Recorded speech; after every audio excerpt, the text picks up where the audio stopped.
Hello,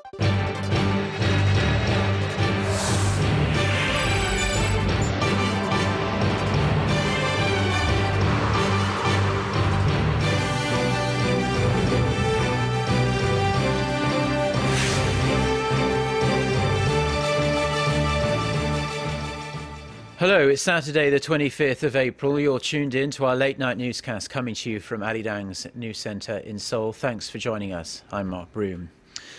Our top story tonight, a major humanitarian disaster in Nepal. More than 750 people have been confirmed dead after a magnitude 7.9 earthquake struck the country, causing widespread damage in the capital Kathmandu.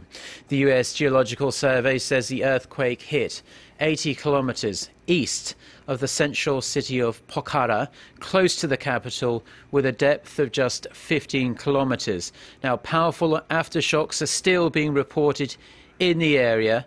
In Kathmandu, around 50 people are feared trapped under the rubble of an historic tower which crumbled under the power of the quake. Authorities in the country say the quake was the strongest to hit Nepal in 80 years.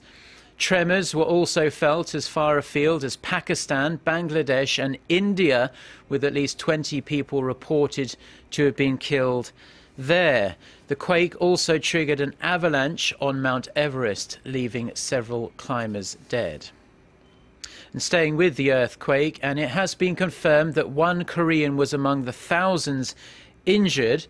Korea's foreign ministry says the Korean national, who works at a hydro power plant site some 70 kilometers north of Kathmandu, was hurt, but the specifics of his injury are not yet known. The Korean embassy in Nepal says it plans to provide all the assistance it can and is currently trying to confirm the whereabouts of some 650 Korean nationals currently thought to be in Nepal.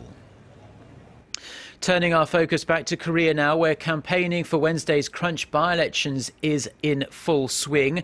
The ruling Saenuri party has been focusing most of its attention this Saturday on 3 of the 4 constituencies up for grabs, namely Seoul's Gwanak-B district, Incheon and Gyeonggi-do province.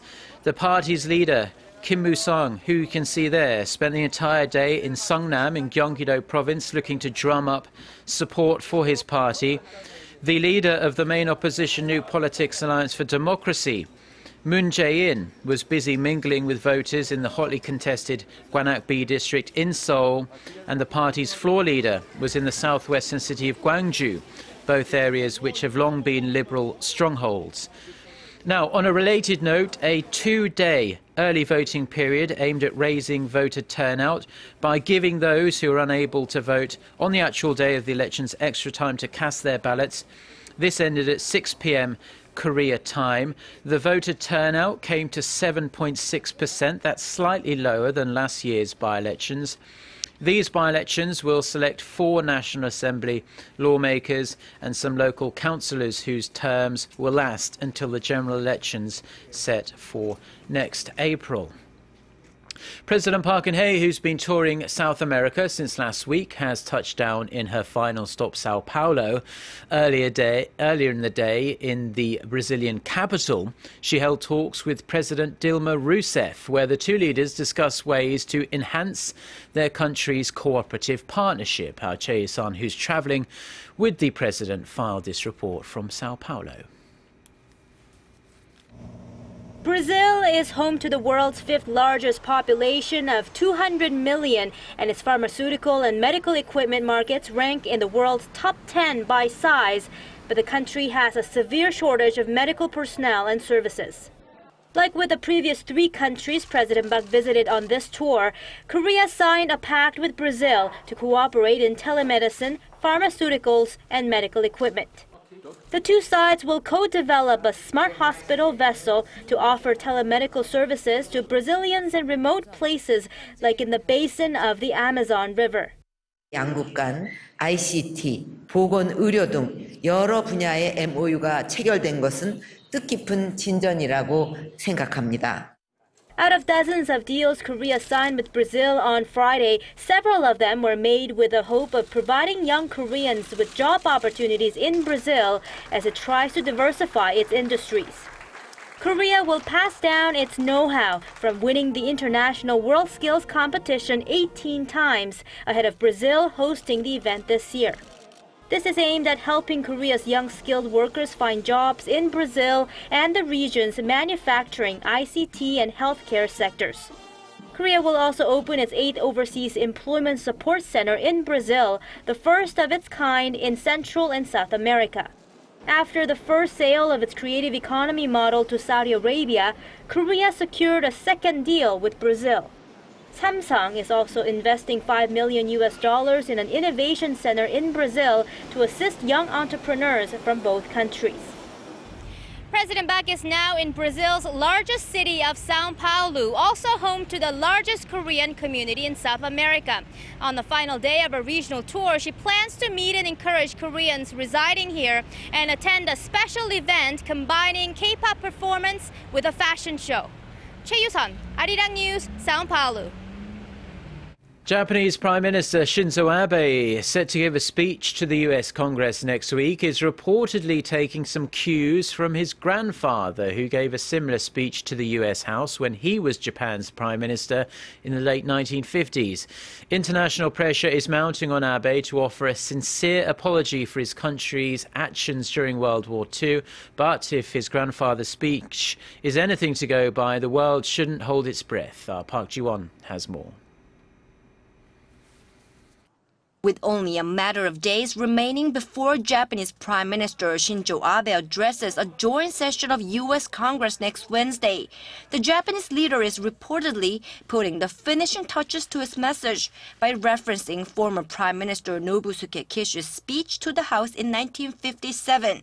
The Japanese daily Yomiuri Shimbun reported Saturday that Abe is making final adjustments to his speech by listening to an audio file of the speech given by the former prime minister, who was also Abe's grandfather and who was once accused by the United States of being a Class A war criminal. During a speech to U.S. Congress, Kishi thanked the U.S. for helping Japan to rebuild in the years after the war and expressed support for Washington's anti-communist stance. He also vowed to boost Japan-U.S. relations by rejecting communism, but notably, Kishi made no apology for Japan's actions during World War II. Considering that Kishi is Abe's political mentor, media outlets expect Abe to stress the importance of strengthening the Japan-U.S. alliance and tout Tokyo's role in supporting Washington's current concerns, such as the fight against terrorism and the containment of China. This comes as a recent report by the U.S. Congressional Research Service pointed out that the world will be closely watching what Abe's perspectives on history are. Japan's public broadcaster NHK says the report explains how Abe has stirred regional tensions over historical issues and notes that it puts more pressure on him to include a message of historic reconciliation in his speech. U.S. Congressman Mike Honda has also urged the Japanese leader to accept Japan's responsibility for wartime sexual enslavement if he wants Japan to be a true leader in the democratic world. In an interview with Japanese daily Sankei Shimbun, Honda, an 8-term lawmaker of Japanese descent, said it was high time for Abe to show genuine remorse and apologize. Honda was one of 25 U.S. House members who issued a joint letter this week urging Abe to reaffirm the Japanese government's past apologies for the sake of reconciliation with its neighbors. Park Ji-won, Arirang News. North Korea is reportedly tightening the screw on international human rights organizations operating inside the country. An official from an aid group who asked not to be named told Radio Free Asia that North Korea's meddling in their operations has never been as bad as it is now. Groups with connections to the European Union are said to be the most affected, as Pyongyang feels the EU has been behind most of the attempts at the United Nations to punish the regime for its human rights abuses. The source also says North Korean officials have been intensifying a crackdown to prevent human rights organizations contacting Western media outlets about the situation in the country. A former US negotiator has warned that it will take a number of years to see whether South Korea's revised nuclear cooperation agreement with the United States will be a good deal for Seoul. Robert Einhorn, former special advisor for nonproliferation and arms control at the US State Department, says there are a number of factors Korea needs to consider, including the hefty costs and whether there is enough need for Korea to produce its own enriched uranium fuel. Now, Einhorn's remarks come a matter of days after Seoul and Washington revised their 1974 Nuclear Energy Cooperation Agreement after more than 4 years of negotiations. The revised deal allows South Korea to conduct research into new technology for recycling spent nuclear fuel known as pyroprocessing and to make low-level enriched uranium with Washington's consent. Korea is pinning its hopes on becoming a major player in the global nuclear reactor market, and it seems the nation might be onto a winner with the development of a new, safer reactor that it hopes to export to mid-sized markets around the world. Our Kim Hyun-bin reports.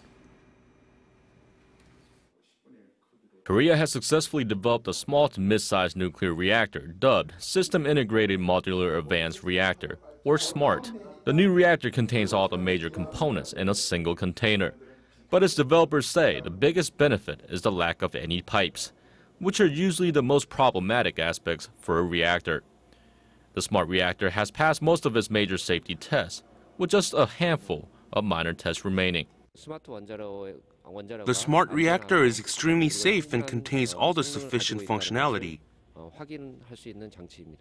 Korea is now a pioneer of the mid-sized reactor industry, but the benefits don't end there, as Korea will be able to share its expertise around the world. We believe it will be a popular item. The reactor is more economical and it's small. Not all countries need large reactors. Starting with Saudi Arabia, SMART is expected to be exported to other Middle Eastern countries and developing nations around the world. We will produce around 200 SMART reactors. Looking at it from an international and economic perspective, we have a great product here. SMART uses 1/10 of the energy of a large reactor and could provide electricity to around 10,000 people.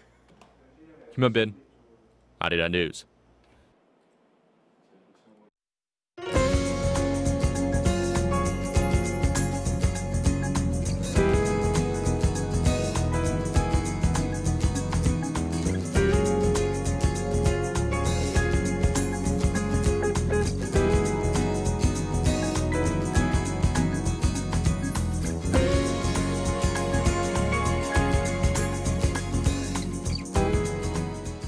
Well, those are the stories we have for you at this hour. For more of the latest, don't forget to check out our website, arirang.co.kr/news, and do download our smartphone app. Just search for Arirang TV. Do enjoy the rest of your weekend. Goodbye.